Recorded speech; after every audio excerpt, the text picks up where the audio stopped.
Imagina que alguien te muestra estas imágenes sin decirte dónde fueron filmadas. Tierra reseca, cactus retorcidos por el calor, un cielo blanco de tanto sol.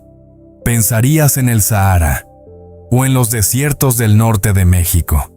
Quizás en los Badlands de algún rincón olvidado del mundo. Pero estás en el Caribe, a menos de 5 horas de los resorts, las playas de arena blanca y las aguas turquesas que todo el mundo asocia con la República Dominicana. Y sin embargo, nada de eso existe aquí. Aquí existe otra cosa. Algo que la ciencia tardó décadas en explicar. Algo que los mapas geológicos apenas consiguen describir. Algo que, para la mayoría de los visitantes que llegan a esta isla cada año, sencillamente no existe porque nunca se lo han contado. Esto es la Hoya de Enriquillo, una depresión geológica que se hunde hasta 44 metros por debajo del nivel del mar. Un territorio donde el paisaje desafía todas las expectativas del Caribe. Un lugar donde la historia de la Tierra sigue escrita en cada roca, en cada capa de sedimento, en cada grieta que el sol ha abierto en la tierra árida. En este documental vamos a explorar un secreto que lleva millones de años esperando ser contado. Y lo que encontraremos va a cambiar para siempre la forma en que entiendes esta isla. El punto más bajo del Caribe. La geografía del abismo. Para entender por qué la Hoya de Enriquillo existe, primero necesitamos hablar de escala. El Caribe es una de las regiones geológicamente más activas del planeta. Bajo este mar de aguas cálidas, varias placas tectónicas llevan millones de años chocando, deslizándose y empujándose entre sí. El resultado visible de ese combate invisible es un archipiélago de islas que emergen del océano como cicatrices en la superficie de la Tierra. La isla Hispaniola, que comparten la República Dominicana y Haití, es una de las consecuencias más dramáticas de esa lucha. Una isla que contiene, dentro de sus propias fronteras, algunos de los extremos geográficos más extraordinarios de toda la región. El pico más alto del Caribe, el Pico Duarte, a 3.098 metros sobre el nivel del mar. Y el punto más bajo del Caribe, el fondo de la Hoya de Enriquillo, a 44 metros bajo el nivel del mar. Ambos extremos existen en la misma isla, separados por apenas 200 kilómetros de distancia. Esto no es un accidente. Es la firma de una historia geológica extraordinaria que comenzó hace más de 140 millones de años, cuando los continentes que hoy conocemos todavía estaban conectados en un solo supercontinente, la Pangea. Cuando Pangea comenzó a fragmentarse, el océano Atlántico empezó a abrirse lentamente. Las placas tectónicas que hoy sostienen el Caribe comenzaron a moverse, y en ese movimiento interminable, algunas partes de la corteza terrestre se elevaron, mientras otras se hundían. La Hoya de Enriquillo es una de esas partes que se hundió. Pero su historia no es tan simple como un hundimiento. Es mucho más extraordinaria, porque esta región no siempre fue un desierto. Ni siquiera fue siempre tierra. Durante millones de años, el espacio que hoy ocupan estas llanuras áridas estuvo cubierto por el mar. Y las pruebas de ese mar antiguo todavía están aquí, grabadas en las rocas, guardadas en los fósiles, visibles para quien sabe dónde mirar. Un lago que no debería existir, el enigma del agua salada en medio del desierto. En el centro de este paisaje desértico, hay algo que no debería estar aquí. Un lago. No un lago de agua dulce, como podría esperarse en un entorno tropical, sino un lago salado. Un lago cuya salinidad supera en algunos puntos a la del propio océano Atlántico. El lago Enriquillo. El lago más grande de todas las Antillas, con una superficie que varía entre 200 y más de 350 kilómetros cuadrados según la época y los ciclos climáticos. El lago Enriquillo es una anomalía dentro de una anomalía. ¿Por qué es salado un lago que está en medio de la Tierra? La respuesta nos obliga a viajar atrás en el tiempo.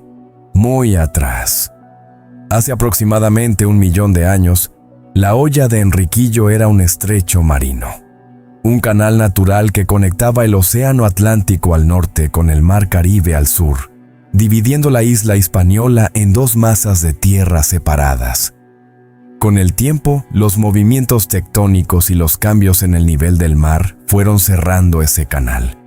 El agua quedó atrapada, aislada, sin posibilidad de renovarse con el océano. El sol caribeño, implacable sobre estas tierras bajas y áridas, aceleró la evaporación del agua a una velocidad que los aportes de ríos y lluvias no podían compensar. La sal que el agua contenía desde sus tiempos oceánicos fue concentrándose año tras año, siglo tras siglo, milenio tras milenio. El resultado es un lago que conserva la memoria química del mar del que nació. Pero el lago Enriquillo guarda otro secreto que los científicos llevan décadas tratando de descifrar. Su nivel no es constante. En las últimas décadas, el lago ha experimentado variaciones dramáticas. Entre los años 2004 y 2014, su superficie creció de forma explosiva, inundando tierras agrícolas, comunidades enteras y carreteras construidas a su orilla. Las causas de esas fluctuaciones siguen siendo objeto de investigación. Algunos modelos apuntan a cambios en los patrones de lluvia vinculados al cambio climático. Otros señalan alteraciones en los acuíferos subterráneos que alimentan el lago desde las montañas circundantes. Lo que sabemos con certeza es que el lago Enriquillo no es un sistema estático, es un organismo vivo. Un termómetro geológico que responde a los cambios del clima con una sensibilidad que los científicos todavía no comprenden del todo. Y en sus aguas hipersalinas vive algo que, de nuevo, desafía toda lógica. Los guardianes del lago.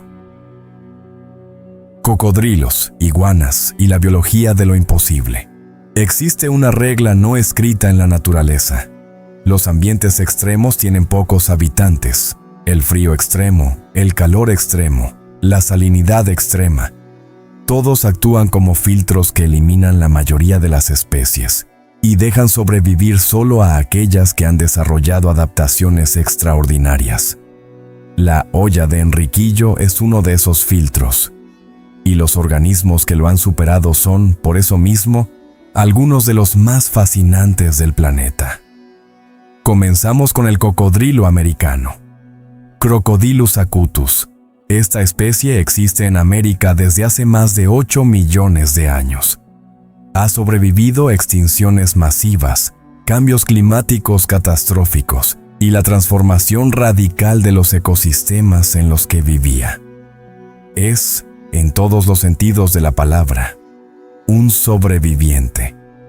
El lago Enriquillo alberga una de las poblaciones de cocodrilo americano más importantes del mundo. Decenas de individuos que han logrado adaptarse a vivir en aguas con una salinidad que mataría a la mayoría de los animales. Los cocodrilos, a diferencia de los cocodrilos de agua dulce, poseen glándulas salivales modificadas que les permiten excretar el exceso de sal directamente por la lengua. Esta adaptación, que evolucionó hace millones de años en entornos costeros, les permite sobrevivir y reproducirse en las aguas hipersalinas del lago. Pero los cocodrilos no son los únicos guardias de este ecosistema. La iguana ricordi, la iguana rinoceronte, Cyclura ricordi. Es uno de los lagartos más grandes del Caribe. Puede alcanzar más de 1,5 metros de longitud. Su piel tiene tonalidades que van del gris azulado al verde oscuro. Su cabeza lleva una hilera de escamas que recuerdan vagamente al cuerno de un rinoceronte. origen de su nombre popular. Esta especie es endémica. Eso significa que no existe en ningún otro lugar del planeta. Solo aquí. Solo en este rincón árido del suroeste dominicano, en un ecosistema tan específico que la especie nunca necesitó, ni pudo, expandirse más allá. La iguana rinoceronte es una reliquia evolutiva, un organismo que lleva millones de años adaptándose a este entorno extremo y que hoy se enfrenta a una amenaza que sus genes no pueden prever ni combatir: la presión humana, la deforestación, la caza furtiva y la destrucción de su hábitat han colocado a esta especie en la lista roja de la Unión Internacional para la Conservación de la Naturaleza. Se calcula que apenas algunos miles de individuos sobreviven en estado salvaje. Junto a ellos, flamingos, gaviotas, patos, aves migratorias que utilizan este lago hipersalino como punto de escala en sus rutas de miles de kilómetros. Porque incluso en los entornos más extremos, la vida encuentra su camino. Este ecosistema no es solo raro, es irreemplazable. Y si desaparece, con él desaparecerá una parte de la historia evolutiva del planeta que no existe en ningún otro lugar de la Tierra. Las islas dentro del lago, la isla Cabritos y el laboratorio de la evolución. Dentro del lago Enriquillo hay dos islas. La mayor se llama Isla Cabritos. Tiene apenas 24 kilómetros de longitud y menos de 2 kilómetros de ancho en su punto más amplio. Desde el aire parece un fragmento de tierra olvidado en medio de un espejo de agua salada. Pero lo que ocurre en esa isla es uno de los fenómenos biológicos más interesantes del Caribe. La isla Cabritos es un laboratorio de evolución aislado. Durante miles de años, el agua salada del lago ha actuado como una barrera infranqueable para la mayoría de los animales terrestres. Solo aquellos capaces de cruzar a nado, de volar, o que ya estaban allí cuando el lago los aisló, han podido sobrevivir en la isla. El resultado es una comunidad de fauna extraordinariamente peculiar. Iguanas rinoceronte en densidades que no existen en ningún otro lugar. Cocodrilos que patrullan las orillas a distancias tan cortas de los humanos que los científicos pueden estudiarlos sin necesidad de equipos sofisticados. La isla es también uno de los lugares más calurosos de todo el Caribe. Las temperaturas pueden superar los 40 grados Celsius en verano, con una humedad relativa tan baja que el suelo se agrieta como la piel de un anciano.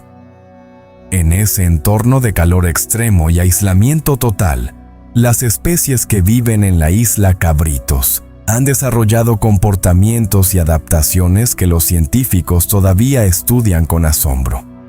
Las iguanas rinoceronte, por ejemplo, son herbívoras.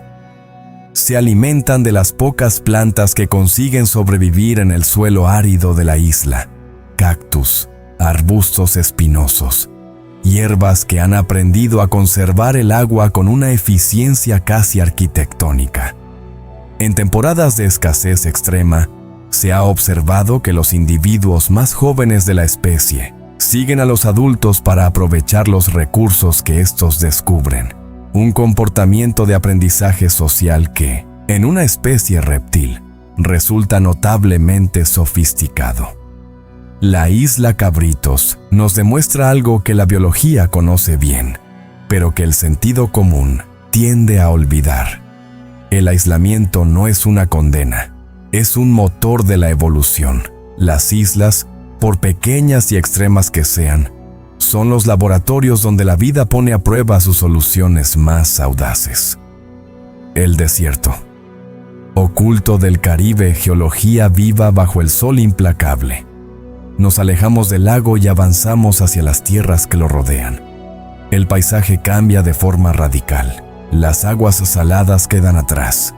Lo que aparece ante nosotros es un territorio que ningún turista espera encontrar en una isla caribeña. Terrazas calcáreas, extensas llanuras áridas donde el polvo se levanta con cada golpe de viento. La Hoya de Enriquillo es una de las regiones más secas de las Antillas, no por accidente geográfico, sino por una combinación precisa de factores que los meteorólogos llaman sombra orográfica. Las cordilleras que rodean la región actúan como muros que bloquean la mayor parte de las lluvias que llegan del Atlántico y del Caribe. El aire húmedo sube, se enfría, descarga su agua al otro lado de las montañas y llega a la Hoya seco, caliente y hambriento de humedad. El resultado es una región que recibe menos de 500 milímetros de lluvia al año en sus zonas más áridas. Para comparar, Madrid recibe más de 450 milímetros. La Hoya de Enriquillo, en pleno Caribe tropical, tiene un clima comparable al de la meseta española. Durante miles de años, ese viento seco y caliente ha trabajado sobre el paisaje como un escultor invisible. Ha erosionado las rocas calcáreas, ha tallado barrancos, ha creado terrazas naturales que se escalonan desde las faldas de las montañas hasta el borde del lago. Y en esas rocas calcáreas hay algo que detiene a cualquier geólogo que las examine de cerca: fósiles. Fósiles de organismos marinos, conchas de moluscos, fragmentos de corales, restos de criaturas que vivieron en el fondo del mar hace millones de años, cuando este suelo árido que hoy pisamos estaba cubierto por aguas tropicales. Cada roca es una página de un libro escrito durante millones de años. Cada capa de sedimento es un capítulo diferente, un momento distinto en la historia de este lugar.